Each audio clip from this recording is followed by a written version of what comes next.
मुंबई में शिवसेना सांसद संजय राउत ने प्रेस कॉन्फ्रेंस कर राज्य और केंद्र सरकार पर निशाना साधा। उन्होंने कहा कि महाराष्ट्र की वर्तमान सरकार जनता के हितों के खिलाफ काम कर रही है। राउत ने यह भी आरोप लगाया कि विपक्ष को दबाने के लिए केंद्रीय एजेंसियों का इस्तेमाल किया जा रहा है।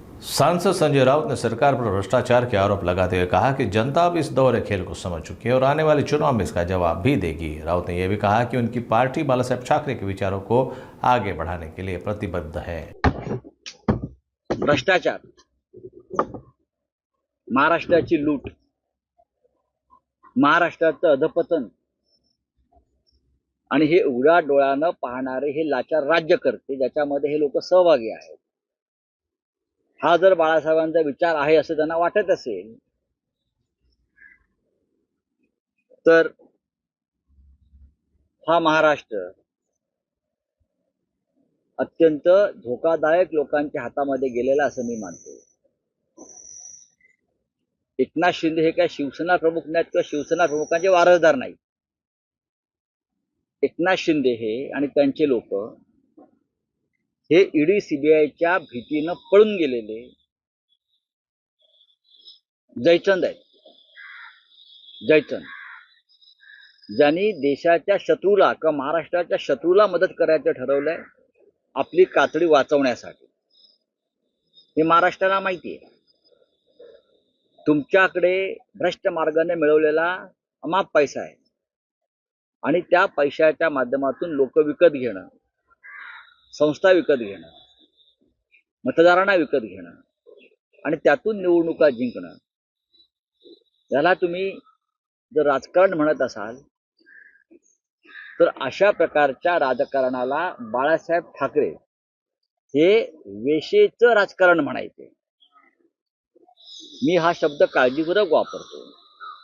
बाळासाहेबांनी दिलेल्या मुलाखती आणि केलेली भाषणे त्यात पैशाचं राजकारण हे वेशेचं राजकारण आहे आणि ते राजकारण एकनाथ शिंदे करतायत आणि बाळासाहेब ठाकरे, माननीय बाळासाहेब ठाकरे यांच्या शिवसेनेवर थुंकण्याचा प्रयत्न करतायत।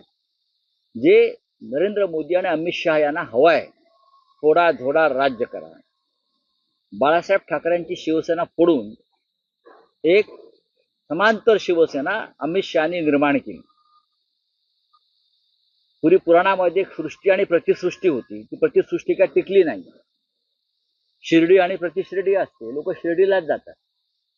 पंढरपूर प्रति पंढरपूर असतं, लोक पंढरपूरलाच जातात। विठोबा, या महाराष्ट्रात दोन विठोबा आहेत, एक मातोश्रीवरती होता आणि अजूनही आहे आणि दुसरा पंढरपूरला आहे।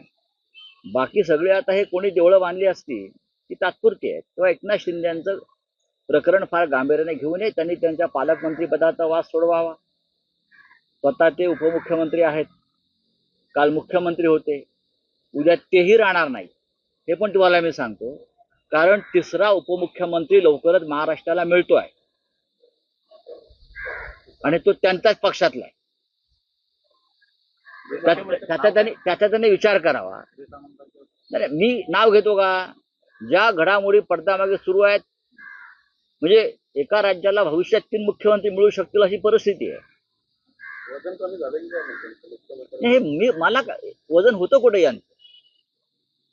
हे टायर मध्ये हवा भरतात ना सायकलच्या, ते पंप असतो ना, जसे अमित शहाने भरलेले पंपातून हवा केलेले नेते आहेत। हिंदुहृदय सम्राटांनी यांना भरपूर दिलं तेव्हा त्यांना प्रतिष्ठा होती। आता काय आहे?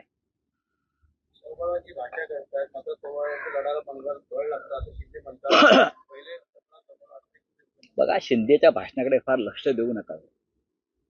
कधी एक पुस्तक तरी वाचलंय का? पेपर तरी वाचतो का हा माणूस? काय म्हणतो? आमचं बघू ना आमची मनगट।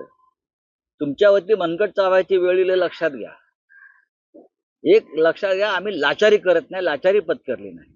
तुमच्यासारखी लाचारणात असे शब्द सुचू शकतात आणि महाराष्ट्राच्या शत्रूंची लाचारी करणं म्हणजे अफजल खानाच्या दरबारात मुजरे मारण्यासारखं आहे। महाराष्ट्राचे शत्रू आहेत अमित शहा आणि नरेंद्र मोदी, हा त्यांची लाचारी पत्करणं म्हणजे इतिहास काळामध्ये औरंगजेब अफजल खानाच्या दरबारात जाऊन मुजरे झाडणं हे काम हे करतायत ते त्याने इमान इतबारे करत राहावं. हा पैसा भ्रष्ट मार्गाने मिळवला आणि सत्ता तुम्हाला प्रतिष्ठा कधीच मिळवू देणार नाही या राज्यात. तुम्ही तात्पुरते आहात. ज्यांनी तुम्हाला आधी पदं दिली आहेत तेच तुमची पदं काढून घेतील आणि तुमच्यातलेच लोक त्या पदावर बसवतील. अशा हालचाली दिल्लीत सुरू आहेत.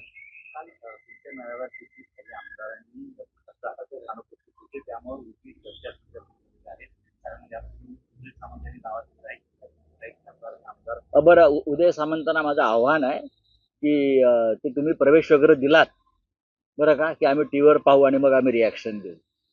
तुमचे सांभाळा आधी आणि तुम्ही स्वतःला सांभाळा. मला तोंड उघडायला लावू नका. माझ्याकडे सगळी माहिती आहे कोण जात आहेत आणि कोण राहत आहेत ते. माझ्याकडे जी माहिती आहे ती कदाचित त्यांच्याकडेही नसेल.